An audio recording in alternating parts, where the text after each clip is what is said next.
This is problem 8-58 on page 409. If each box weighs 150 pounds, determine the least horizontal force P that the man must exert on the top box in order to cause motion. The coefficient of static friction between the boxes is 65%, and the coefficient of static friction between the box and the floor is 35%. Let me make a sketch of the system. So there's a man pushing on some boxes. The boxes are stacked on top of one another. They have the same weight, 150 pounds. I'll just put W down here because they are the same. Points A and B have been defined for us. I'm going to define two more points, B prime and A prime. The man pushes with a force P at a height of 5 feet. The boxes are 3 feet in dimension from left to right. Vertically, they stand 4.5 foot each. And the friction coefficient between the boxes, as I said, is 65%, but is 35% at the bottom. Now they called it A and B and then mu prime, so I'm stuck. I wish mu S prime was up here, but it's okay. We'll just use it as we have it. So what's the minimum to cause motion? What minimum force could be used to cause motion? Well, let me make a free body diagram of the upper box. All right, so the upper box is here. The force P is applied relatively low on the box. There is a weight W.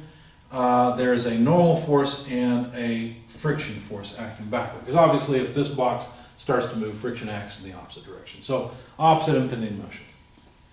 So in order to slip,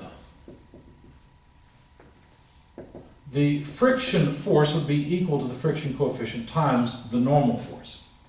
If we sum forces in the vertical direction, what we'd find is, of course, that the weight equals the normal force, because this is not dynamics, this is statics.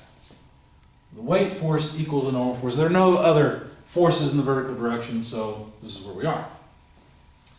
Well, what that means then is that the friction force must be equal to the static friction coefficient times the weight of the box. Now, if we were to sum forces in the horizontal direction, what we'd find is that the applied force P and the friction force must be equal to one another. Okay? So that would be, well, how could we calculate it? Well, 65% of 150 pounds, those are pounds. And so what that means then is the force required to cause slipping would be 65% of 150 pounds. That comes out to 97.5 pounds. I'm not going to put a box around this. It's not my answer. I'm just going to underline it because that's one of the important results. What about to tip? If tipping occurs, then what that means is that the normal force has moved all the way over to the right. And we're considering the balance between the weight, the moment of the weight, and the moment caused by force P. So what I'm going to do is sum moments about point B prime, taking counterclockwise positive. Okay, this is point B prime down here at the corner. And I'm summing moments about it. Okay? So summing moments about that point, what would I have? Well, let's see, we have weight times 3 feet over 2, because the moment arm is 1.5 feet, right? Half of that 3 foot dimension. And then there would be a negative moment due to P. Now we got to figure out what P's moment arm is. Well, if we go up 5 foot, but only had to go up 4.5 to get to the top, then the difference between those is a half foot. So this would be 0.5 feet. So, solving for P, what we would get is that P is equal to the weight times 1.5, that's 3 over 2, divided by a half. So in other words, the weight multiplied by 3. Another way to look at this is that the half cancels the half. Okay? So what that means, well, better yet, what that means is that 150 pounds times 3 is 450 pounds. So in order to cause tipping, we'd have to apply 450 pounds, but it would have slipped long before then, right? So far, that's the winner, right? 97.5 pounds is the minimum force to cause motion, and it'll be slipping of the upper box falling off, and then we'll wonder why we were pushing on the upper box in the first place. Should have been pushing the lower part of the box, helping a friend move, or maybe we're moving, whatever. Okay. Hope they don't have china in that upper box, because we just broke it. Well, what about the other situation? What about if motion occurs between the bottom box and the floor? So there will also be a normal force at the bottom. I call this NAB, for blocks A and blocks B together. That's just what made sense to me. We'll have a similar friction force AB caused by the normal force AB, related to it. And so now this free body diagram is a different thing, right? It's something else. So now our question is, what will it take? How much force will it take to cause motion of this lower box, the two together?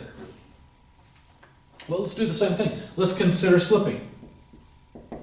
For slipping, the friction force AB equals the friction coefficient multiplied by the normal force applied to the bottom that supports both boxes. It's pretty easy to see that the normal force must be equal to 2 times the weight. So this would simply be mu s prime, 2 times weight. Now we can calculate that number. But before we do, let's calculate the amount of force that will be required to cause the slipping to occur. Well, the force, P, would have to be equal to the friction force AB. Why? Because some of the forces in the horizontal direction are 0. So I got this from summing forces in the horizontal direction, right? So if they were equal, what would that be equal to? Well, it'd just be the friction force, and that friction coefficient is 35%. 2 times the weight, well, the weight of one box is 150 pounds, so that's 300 pounds. And so the force required for slippage would be 105 pounds. Still not lower. So far the upper box is the one that's going to move. Well, what about tipping? Well, if tipping occurs, then that means that the normal force has moved all the way over to this corner. And what we're doing is trying to figure out how the balance works between the weight, the moment of the weight, and the moment of the externally applied force, P. So since this is point B, what I'm going to do is sum moments about point B. Again, counterclockwise is positive. Hopefully I get 0. Trying to find out how much force P it takes to balance this out. And so now it's very much like what we had before, but we've got 2 boxes now. So it'll look very similar to what we had when we worked this before. Except, of course, now we have 2 times the weight times their 1.5 foot moment arm. Right? Both of these weights have a 1.5 foot moment arm. Minus P times its moment arm. Well, now its moment arm is simpler, right? It's just a 5 foot moment arm because the distance from, B up to P in the vertical direction is simply 5 feet. I've already written that is equal to 0. So let's rearrange this just a bit to solve for P. So how much force P would be required? Well, 2 times the weight times 1.5 over 5. That's how much would be required. So that's 300 pounds multiplied by, what, 3/10? Because 2 times 1.5, 2 times 5, 3 over 10, 0.3. So that would be what? 90 pounds. Oh, there we go. Look at that. There's our answer. The minimum force required to cause motion is a horizontal force of 90 pounds, and what will it do? It will tend to tip the whole thing. Okay? So we've answered the question. 90 pounds is the answer, and the way that motion will occur is the 2 boxes acting together as one and tipping about point B. So that's the answer to their question.